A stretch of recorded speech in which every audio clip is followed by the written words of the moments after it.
we're gonna get with this section into the territory of what it should look like when we make it.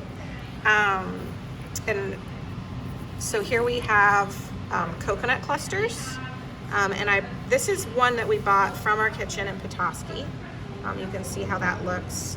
This is one that we made in our kitchen, and then this is also one we made in our kitchen, and apparently they taste really good, but I think those look terrible. What do you think? I wouldn't sell that. You wouldn't sell that? Yeah. Do you want to cut those in half so we can kind of see the texture?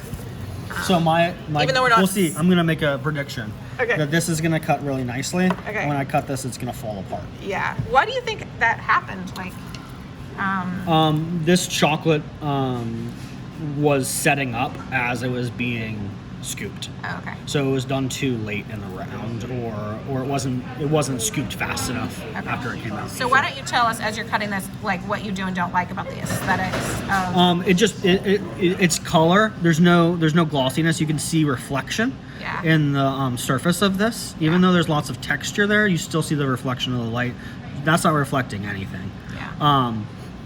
It just looks visually to the eye like it's not even a single unit. You see it looks crumbly. Yeah. It looks like it didn't really bind together very well. Cool. Yeah. There you go. So Yeah. barely cut. Looks very dry on the inside. Yeah. It's probably going to still taste amazing because the chocolate and the coconut are still there, but Yeah. it's not going to taste as good as it should. So would we like recook something? Like most things we can recook. Would Something you be like able that's to- just trash. Sometimes we can take a cluster and we can cook it, or we can take a truffle or something and we can cook it into a fudge, depending on what the flavor is. But that's trash. Yeah. So, One but you thing- wouldn't like you would send that home with someone just for fun. Like Oh yeah, if I was it's an still edible. if I was an employee and I was like, oh my gosh, there's a huge tray of those. Like there's a whole tray of that. So you would just check with your supervisor, be like, this looks ruined. Yeah. What's the plan for it? But generally, you don't ever want to assume that you can take it home because most things do get recooked. A lot of things can get recooked, absolutely. Yeah. Okay. Cool. So let's cut this dark chocolate one.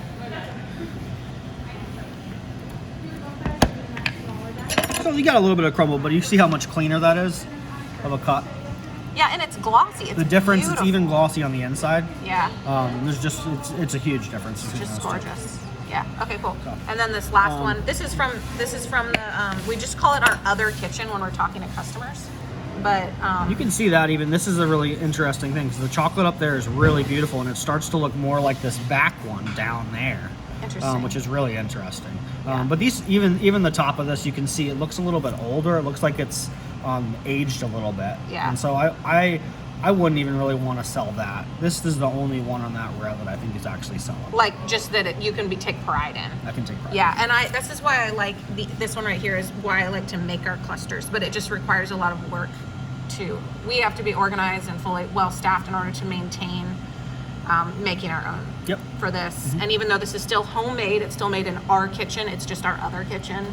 I don't think the quality, aesthetically at least, is the same for this. And then we get over here to, this is a, Let's start with these. Let's just do okay, these. yeah, and this is just an example. I think this is a great example of out of temper. It looks like someone made this and it was in temper and then it got baked by the sun. It looks like someone left this tray in the kitchen and it got hit with the sunshine. Does that? I completely agree. Yeah, 'cause usually, it looks usually in when you dip temper something over out of when you dip something in chocolate and it's out of temper, you're gonna see big waves because of how chocolate sets. It usually falls off the product because we bang it, so you'll see big waves of white. This looks like it's pretty evenly distributed, which means that sun or heat basically was over it and evenly resettled all the oils. Yeah. So out of temper on the front end of being out of temper, you're not actually affecting the quality of the product very much. So could a Badger brush fix that? This, no. Okay. On the back end of temper, you're affecting the actual taste of the product. Gotcha. But even on the front end of temper, the reason we don't sell out of temper product is because it doesn't look good. Yeah. And we really want our product to look just as good as it tastes. And so if a product's out of temper, we never sell it. Gotcha. So this is about in the middle of that realm. I still think this would probably taste good. It may not taste as it might not have quite as good a snap as something that's perfectly in temper, but I think it would still taste good. This is something that just barely is out of temper. You can see just in the middle. Yeah. And that really, you really think that's sunlight for some reason. It got something or some sort of heat because it's just one spot. Yeah. Often our chocolate that has nuts in it goes out of temper quicker than any of our other chocolate because nuts have oils in them. Yeah. And there's other chemicals in the nuts that make the chocolate basically not have quite as long a life. Yeah. So that could even be one of the nuts that just had a lot of oils in it releasing. Who knows? I mean, I think just contextually, that's definitely from sunlight or heat. But yeah. But when something goes out of temper from a nut, it's going to look different. Yeah. Like the natural chemicals of the nuts, putting chocolate out of temper tends to look different, and that can start to taste old. But a lot of times we can fix that with a badger brush. It's really just an aesthetic thing. This probably could be fixed with a badger brush. This I think would be too much, but most of this looks fine. And the badger brush basically will take off that top little layer of chocolate. Yeah. And it will actually brush away the flakes that are starting to form and make it look fine. Because this is purely an aesthetic problem. Yeah. The rest of this chocolate's fine. It's gonna taste really quality. Cool. Awesome. So then we have some dark chocolate peanut clusters, and then we have a milk chocolate peanut Cool. cluster. And this is just a size thing. Like, I think this is great. This is the big end. This is, acceptable. And this is just kind of what I refer to as chicken feet.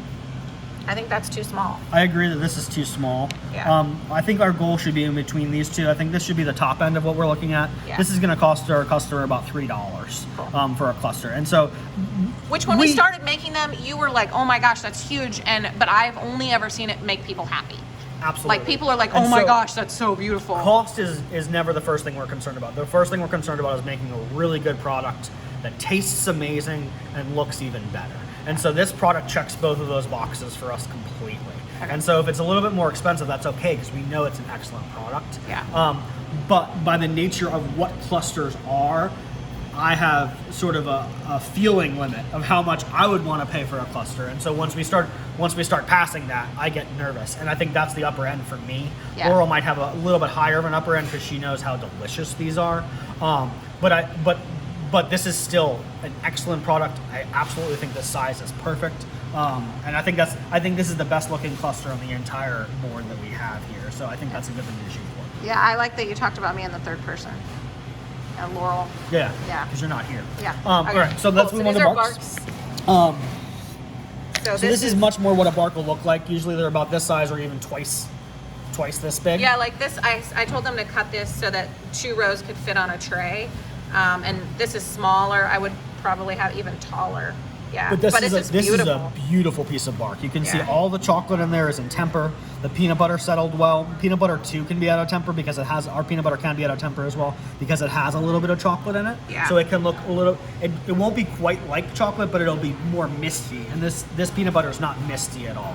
It's never going to have a gloss of a pure chocolate, but it's gonna be able to reflect a little bit of light, which you Yeah. can see in this peanut butter. Yeah, that's cool. Those lines are great. This is a beautiful, beautiful product. You can see how thick the peanut butter is, how much peanut butter you're getting with chocolate. This is delicious. Yeah, and you don't want it too thick, but I think that's the perfect thickness. This is a really beautiful product. Yeah. And about the right size. And so the reason I brought this out, even though it's not the size that we sell, because I just wanted to demo how you can sample bark. So we sample almost everything we make in the store, we can sample. Like if it's packaged in a, oh my gosh, your face right there. Like I'm not gonna open a bag of brittle to give a customer a sample, but if it's on the table, I will. But something like barks in the case is amazing because you can just take this right here and you can do it because I'm holding the camera. So if you just grab that and just like break off a piece for a customer. So if someone's looking in the case and they wanna know what our chocolate tastes like, or a bark tastes like, you can break off a sample size piece for them.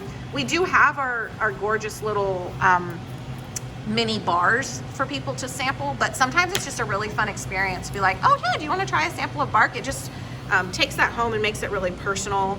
that's too big for a sample. That's the rough of size. It's honestly, this is about the size you'd want an ice cream sample to be too. When we're sampling, we're not trying to give people a mouthful. Yeah. We're literally giving them just a little bit for the tip of their tongue so they get an idea of what the taste profile of the product is. Yeah. And just to step back for a second, I made a really nasty face at Laurel when she said we sample all of our products that we make because we do, absolutely, if we're making them. But for most things, we can't sample them straight out of the case. We don't sample anything out of our made in store case. And we don't sample anything out of our truffle case except for the barks. Yeah. We always sample fudge, but we're not going to cut up an apple to sample that. But the exception for all of that is if we're in the middle of making a product, I love to give samples to people because it's a wonderful experience to see somebody making something and then offer you a taste of it at the same time. That's the kind of stuff that brings people back into our store. So what I like to say is when you're dipping pretzels, keep some broken pretzels next to you so that if you have a full family come in, you can just go ahead and dip 6 little pretzel pieces and hand them to them. We're throwing away those pretzel pieces anyways, so that doesn't cost us anything. It costs us a little bit for the chocolate, but they're gonna know what the whole pretzel tastes like, just from that experience. Whereas I'm never gonna break up a pretzel from my case to sample to something. Right, but I think that's more, like most people watching this video aren't gonna be in the kitchen making the chocolate, but it's more just about the heartbeat of sampling is making an emotional connection. So anytime we can do that without ruining a product, we're gonna wanna seize that opportunity to connect with the customer. Yeah, and so usually what I do when it's a product that I can't taste is I say, oh, I'm sorry, we don't have any samples of that, but would you like to just try our chocolate? And then I hand them one of our sample chocolate bars, so they at least know what our chocolate tastes like. Or I direct them to, I'm so sorry, we don't sample this, but I'd love to give you a sample of ice cream or fudge. You can sample any of those. Yeah. And so don't just say no, we don't do that. Say no and then give them an option of something else that they can try, because we really believe in our customers tasting our products before they buy it. That's awesome.